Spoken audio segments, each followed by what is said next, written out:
Editing video di CapCut PC terasa lambat gara-gara masih potong video secara manual? Atau kamu baru pertama kali pakai CapCut PC? Bingung dengan shortcutnya?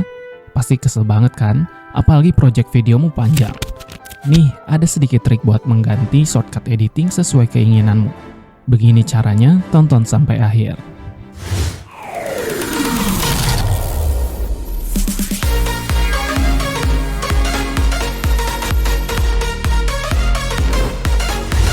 Oke, di sini saya sudah membuka aplikasi CapCut PC. Di sini sudah ada satu footage video. Biasanya kalian memotong video jika tidak tahu dengan shortcut akan memilih seperti ini.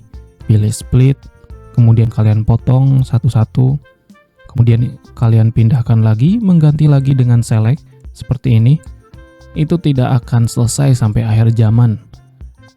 Nah, di sini cara cepatnya adalah kita harus mempunyai shortcut atau hafal shortcut. Caranya gampang sekali. Kita akan pergi ke bagian ini, shortcut. Kalian klik. Nanti akan muncul seperti ini. Di sini ada timeline, player, basic, dan other.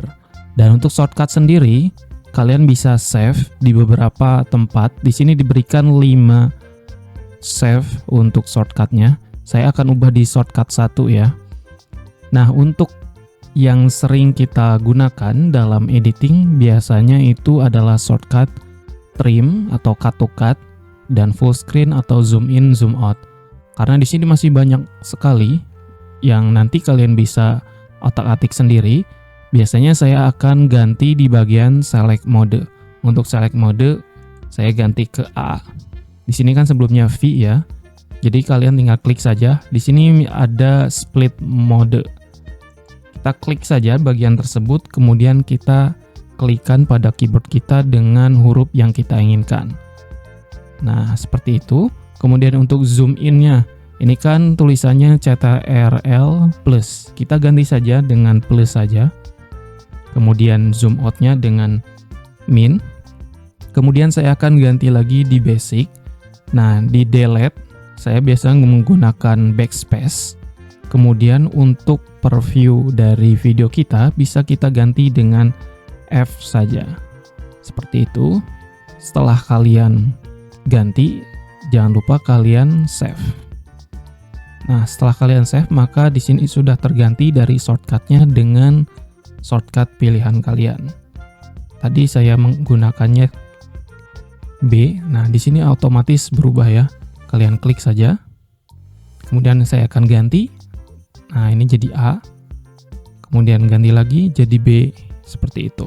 Kemudian untuk memperbesar dari timeline, kita klik plus sesuai yang saya ganti barusan. Kemudian klik min. Jadi sangat mudah. Tidak perlu lagi kalian mengklik di bagian kanan seperti ini. Ini akan memperlama dari kinerja editing kalian. Dan itulah sedikit trik atau tips dari saya. Semoga bermanfaat. Gimana guys? Sekarang sudah nggak bingung lagi kan pakai shortcut? Komen di bawah jika video ini bermanfaat dan membantumu. Dan jangan lupa subscribe biar channel ini terus berkembang. See you in the next video.